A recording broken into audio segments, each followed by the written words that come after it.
ओम।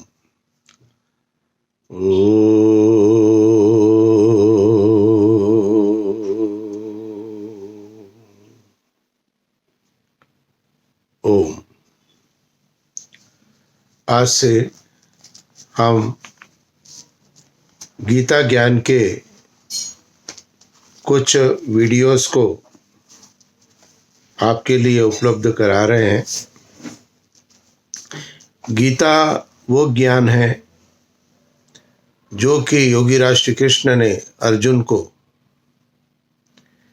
रणभूमि के मध्य में दिया था, जब युद्ध होने वाला था और जिस समय कौरव और पांडवों की सेवा एक दूसरे के सामने थी।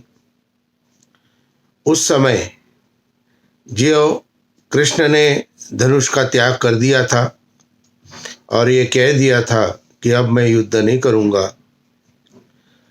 तो कृष्ण ने अर्जुन को समझाते हुए कुछ ज्ञान गीता का महाभारत के युद्ध के समय में दिया था। बहुत सारे प्रसंग गीता में ऐसे हैं जिसके अंतर्गत आप भी अपने जीवन के उस निर्माण को, उन बातों को समझ सकते हैं जो कि हम सब के लिए आवश्यक है। गीता के 18 अध्याय में सबसे पहले दूसरा अध्याय का 12वां श्लोक मैं ले रहा हूं और उस श्लोक के अंतर्गत जो ज्ञान योगीराज कृष्ण ने दिया है उसके ऊपर हम चिंतन करेंगे।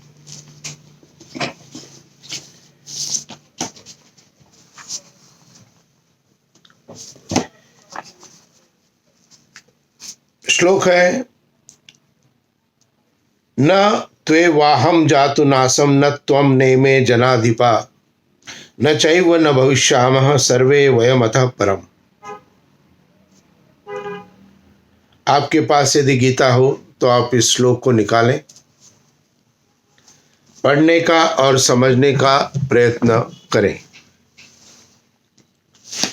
श्लोक क्या कहता है? न त्वेवाहं जातु नासं न त्वं नेमे जनाधिपा।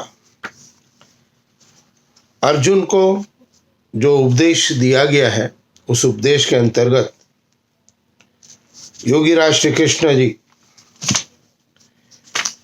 अपने उस अनुभव को बता रहे, उस ज्ञान को बता रहे हैं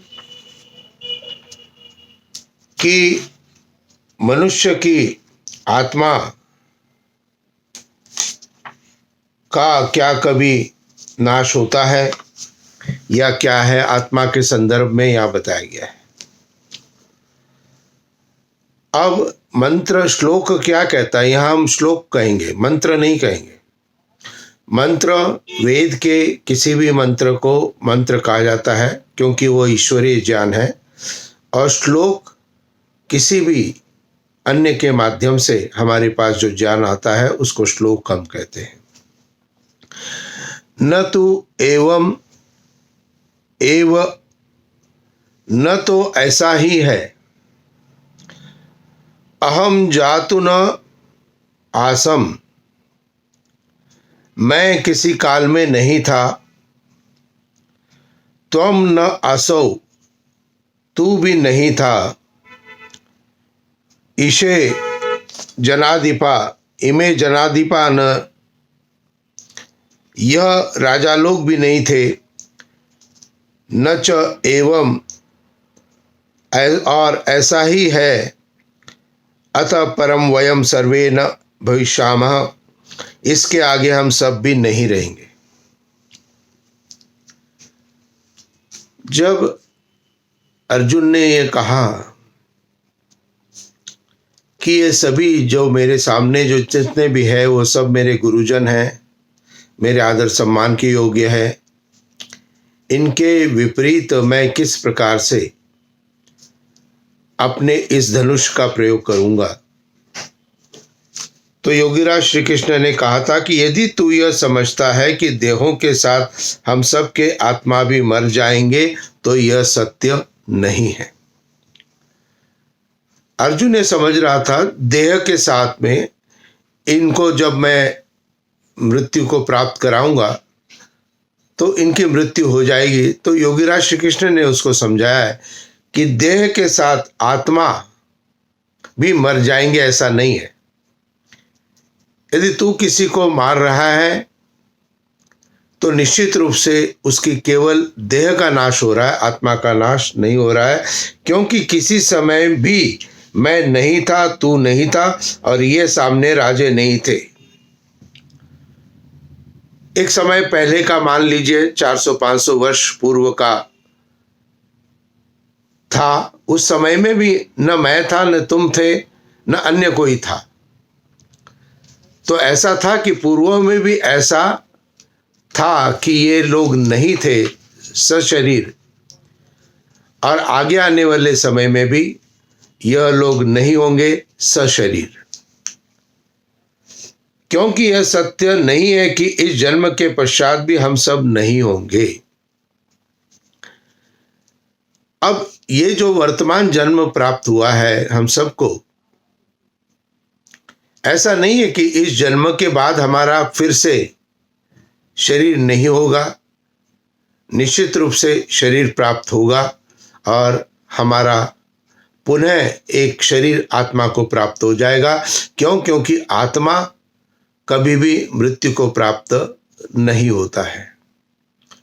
हम लोग भी अपने दैनिक विचारों के अंदर में इस बात का चिंतन करें कि ये जो शरीर परमात्मा ने दिया है, इस शरीर का संभवतः अंत एक न एक दिन निश्चित है। विद्वान महापुरुष हमेशा मृत्यु को आगे लेकर के चलते हैं।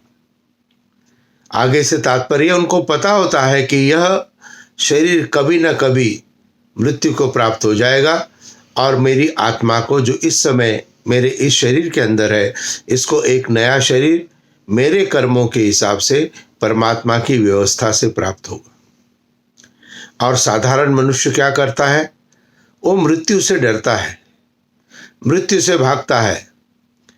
तो यहाँ पर योगीराज श्री कृष्ण ने यही समझाया कि इस जन्म के पश्चात भी हम नहीं होंगे, इस जन्म के पहले भी थे और मरण के पश्चात भी बने रहेंगे। देह से आत्मा भिन्न वस्तु है। अब इस शरीर को जो हम देखते हैं तो यह शरीर हमें देखता है कि कार्य कर रहा है, लेकिन हाथ यदि चल रहे, मुंह यदि मैं बोल रहा हूं और हाथ पैर आदि हमारे चल रहे हैं, ये शरीर जड़ है, ये अपने आप स्वतः नहीं चल सकता है। इसके अंदर जो एक तत्व, एक शक्ति जो कार्य कर रही है, वो है आत्मा या जीवात्मा। तो ये आत्मा या जीवात्मा निश्चित रूप से इस शरीर को जब धारण कर लेता है तो जीवात्मा अपने इस शरीर से कार्य लेना प्रारंभ करता है, लेकिन हमें प्रतीत होता है कि शरीर कार्य कर रहा है। तो शरीर कार्य नहीं कर रहा है, अपितु उसके अंदर निहित आत्मा की शक्ति से वो कार्य कर रहा है। इसलिए जो यह देह है, योगीराज श्री कृष्ण अर्जुन को बताते हैं कि जो ये हमारी देह है, ये जो हमारा शरीर है, ये आत्मा से भिन्न वस्तु है। तो आत्मा अलग है, शरीर अलग है, और मृत्यु आत्मा की नहीं होती है, और शरीर मृत्यु के बाद एक नए शरीर को धारण करता है। तो इसलिए जो मुख्य तत्व है आत्मा या जीवात्मा, उसको तू नहीं मार रहा है। ये कृष्ण ने इस संदर्भ में अर्जुन को यहाँ पर बताया है। आगे कहा गया कि वह एक सूक्ष्म सत्य है और तीनों काल में एक रस अमृत है। ये जो आत्मा है, यह आत्मा एक सूक्ष्म सत्य है, सूक्ष्म है, और इसीलिए सूक्ष्म होने के कारण पूर्णतः शरीर के अंदर व्याप्त है। और हमारी यह आत्मा हमारे शरीर के अंदर में हमें अनुभूति देती है। पैर के नाखून के ऊपर यदि कुछ हम थोड़ा सा करें तो हमें प्रतीत होता है, क्योंकि आत्मा वहाँ भी है।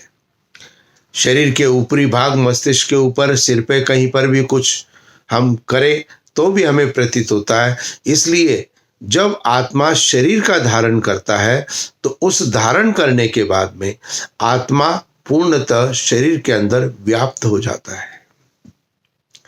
लेकिन सूक्ष्म तत्व है, इसलिए व्याप्त हो जाता है। बड़ा होगा तो व्याप्त नहीं हो सकता। इसलिए आत्मा सूक्ष्म है और यह एक अमृत है। सब कालों में एक रस है और अमृत है। अमृत का तात्पर्य यहाँ पर यह दिया गया है कि आत्मा अमृत इसलिए है क्योंकि वो कभी भी मृत्यु को प्राप्त नहीं होता है। उसके स्वरूप का मरण कदापि नहीं होता। यह तो स्वयं अखंड अमर जीवन है। जन्म मरण तो देह आत्मा के संयोग वियोग से केवल काया में कहे गए हैं। तो योगी राज श्री कृष्ण ने बहुत सुंदर संदर्भ में बताया गया है कि जन्म और मरण जिसकी तू चिंता कर रहा है हे अर्जुन युद्ध भूमि के अंदर, कि मेरे द्वारा किसी की मृत्यु हो जाएगी, तो ऐसा नहीं है।